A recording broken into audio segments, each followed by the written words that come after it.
Bismillahirrahmanirrahim. Assalamualaikum warahmatullahi wabarakatuh. Hadirin jemaah sekalian yang dimuliakan Allah, kembali kita membaca hadis-hadis Nabi sallallahu alaihi wasallam dalam kitab kita Riyadhus Shalihin.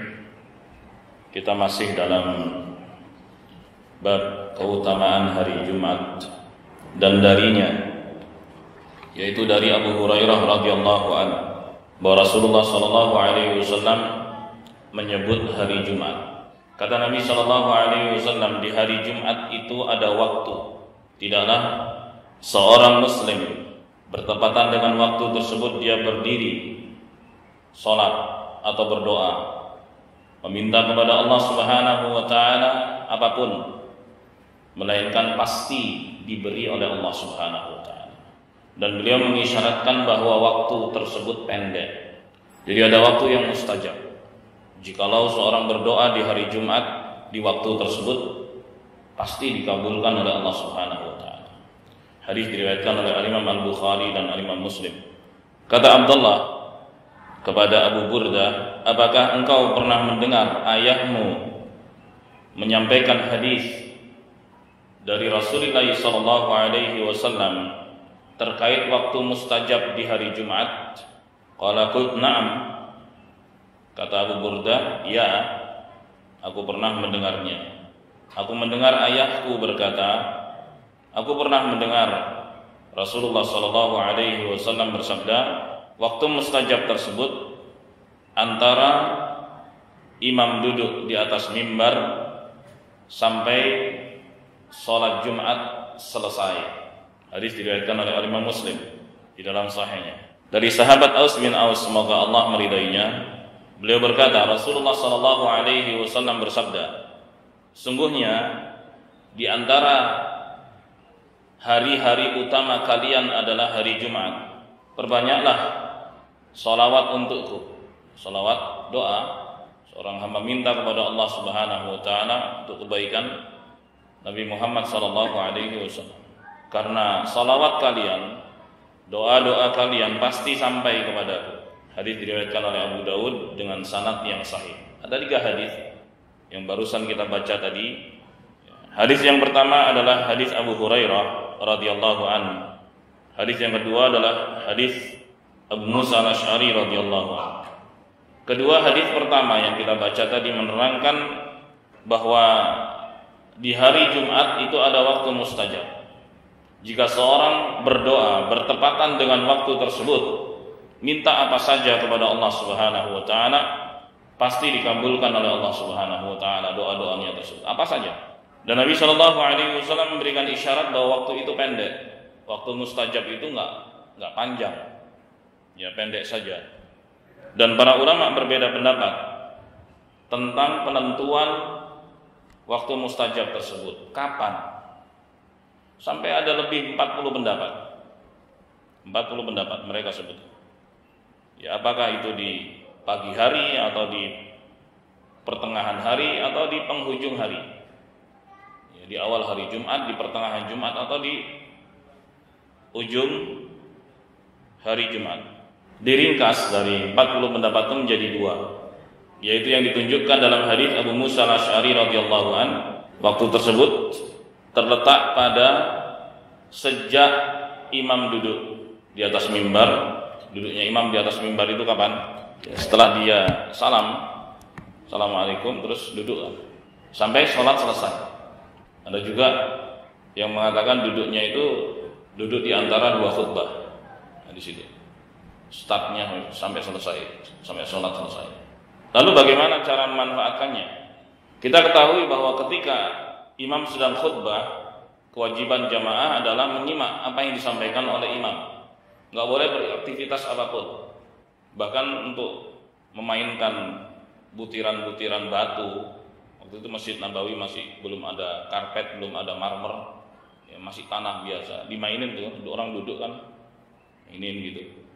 Itu aja bisa membuat jumatannya sia-sia, seperti yang sudah pernah kita bahas. Man massal hasa faqad lagha. Siapa yang memainkan kerikil, ya, berarti dia telah berbuat sia-sia. Karena kewajiban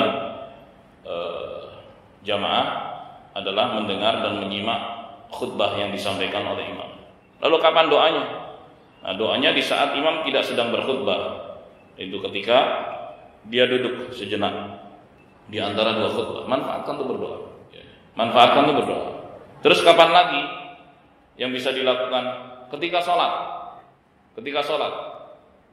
Kapan itu? Ya di saat sujud. Karena Nabi SAW bersabda dalam hadis yang sahih, posisi terdekat antara hamba dengan Tuhannya di saat dia sujud. Maka perbanyaklah doa di saat sujud. Lalu kalau sholat berjamaah seperti ini bagaimana? Ya tetap mengikuti imamnya. Karena imam itu diangkat untuk diikuti. Jangan sampai ketika imamnya bangkit dia masih doa terus. Tidak. Ikuti imam. Jadi manfaatkan sependek apapun waktunya untuk berdoa di saat sujud tersebut. Itu posisi terdekat antara hamba dengan Allah Subhanahu wa taala. Tapi secara umum kalau seorang ingin berdoa di saat sujud bisa dia lakukan ketika sholat sunnah. Dia lamain sujudnya. Dan itu bukan hanya di sujud terakhir saja, semua sujud. Karena dalam hadis tadi disebutkan sujud, tidak disebutkan sujud terakhir, semua sujud. Pas misalnya tahajud misalnya, lamain sujudnya. Minta pada Allah Subhanahu wa taala apapun, ya dengan hati yang penuh keyakinan. Karena Allah Subhanahu wa taala berfirman dalam hadis qudsi, ana inda dhanni 'abdi bi, aku tergantung dari prasangka hambaku. Bagaimana hamba berprasangka kepada Allah Subhanahu wa taala, begitulah Allah kepada hamba. Minta apa saja, jangan merasa ini berat, ini banyak banget ya. Enggak. Minta dengan penuh keyakinan pasti dikasih oleh Allah Subhanahu wa taala. Pasti. Kalau kita bicara pada waktu yang pendek tadi, ya manfaatkan itu. Ketika sujud, selesai baca doa sujud, subhana rabbiyal a'la, subhana rabbiyal a'la, subhana rabbiyal a'la. Ada sisa waktu gunakan untuk minta kepada Allah apapun. Terus kapan lagi? Di selain itu, sebelum salam. Jadi setelah seorang membaca tasyahud, kemudian baca sholawat, di situ dianjurkan untuk berdoa. Setelah doa, minta perlindungan kepada Allah Subhanahu wa taala dari 4 perkara. Dari azab jahanam, dari siksa kubur, dari fitnah dan cobaan hidup dan mati, dan dari fitnah munculnya Dajjal. Kemudian seorang bisa berdoa di situ. Kalau memang imamnya belum salam, doa apa saja, minta pada Allah Subhanahu wa taala. Ya, terdapat anjuran untuk berdoa sebelum salam. Ya, baru kemudian salam. Itulah kesempatan bagi kita untuk minta kepada Allah Subhanahu wa taala di waktu yang mustajab. Ini sesuai dengan hadis Abu Burda dari Abu Musa Al-Asy'ari radhiyallahu taala. Adapun waktu yang kedua dimulai dari salat asar sampai matahari tenggelam. Ini ya lebih panjang lagi. Dan khususnya menjelang tenggelamnya matahari. Begitu matahari tenggelam berarti sudah berganti hari. Dalam kalender Hijriyah, pergantian hari itu dimulai dari malam dulu, baru kemudian siang. Itu pergantian kalender Hijriyah. Makanya ketika ru'yatul hilal di penghujung bulan Sya'ban, begitu bulan atau hilal terlihat, malam itu langsung tarawih, karena sudah masuk bulan Ramadan. Nah, jadi menjelang maghrib, saat tersebut pakai untuk doa pada Allah Subhanahu wa taala, minta apa aja pasti dikabulkan. Itu kesempatan yang luar biasa. Jangan sampai lewat, jangan sampai terluput, sayang. Ya kalau misalnya seorang ingin berangkat ke masjid, ya ingin dapat suasana lebih khusyuk, karena masjid rumah Allah Subhanahu wa taala, banyak rahmat Allah Subhanahu wa taala di masjid. Ya lebih awal sedikit itu sebelum maghrib gitu, sehingga setelah dia sholat tahiyatul masjid, kemudian dia banyak berdoa di situ, manfaatkan waktu. Ya, barangkali kalau di rumah banyak kesibukan atau gangguan, misalnya dia ingin lebih lebih suasananya lebih syahdu gitu, ya masjid lebih awal. Kemudian doa, banyak doa pada Allah Subhanahu wa taala. Ya, 5 menit, 10 menit doa. Nah, itu waktu mustajab. Ini waktu yang kedua. Akan tapi tadi ada lafaz hadis Nabi sallallahu alaihi wasallam, wa huwa qa'imun yusalli. Untuk waktu yang kedua ini, ya, Tadi Nabi mengatakan wa huwa qa'imun yusalli, sementara dia berdiri salat. Kita tahu bahwa selesai asar itu kan enggak ada salat. Ya la salata ba'dal asri, tidak ada salat selepas asar. Demikian pula enggak ada salat selepas subuh. Ba'diyah subuh dan ba'diyal asar itu enggak ada. Bahkan dilarang oleh Nabi sallallahu alaihi wasallam. Gimana dong makna hadis tersebut? Bisa saja seorang melakukan salat sunnah wudu atau salat tahiyatul masjid. Ya, salat sunnah wudu, dia wudu selesai itu kan ada anjuran untuk salat sunnah. Walaupun ba'dal asar. Karena salat sunnah wudu dan salat tahiyatul masjid ini termasuk dari salat dawatul asbab, salat yang bersebab. Jadi salat itu dilakukan karena ada sebabnya. Kalau enggak ada sebabnya maka salat itu tidak dilakukan. Seperti salat sunnah wudu, sebabnya apa? Karena dia selesai wudu, maka dia salat sunnah. Dan tidak terkait dengan waktu yang terlarang. Ya, ini pendapat yang benar. Walaupun sebagian pendapat berpendapat dengan pendapat yang lainnya. Ya, demikian pula tahiyatul masjid. Itu termasuk salat yang bersebab. Ya, walaupun dia dilakukan selesai salat asar. Kenapa dia tahiyatul masjid? Karena masuk masjid. Kalau enggak masuk masjid, ya enggak tahiyatul masjid. Gitu. Jadi salat-salat tersebut yang bisa dipakai. Di dalam salat dia berdoa pada Allah Subhanahu wa taala. Jadi pas masuk ke masjid gitu.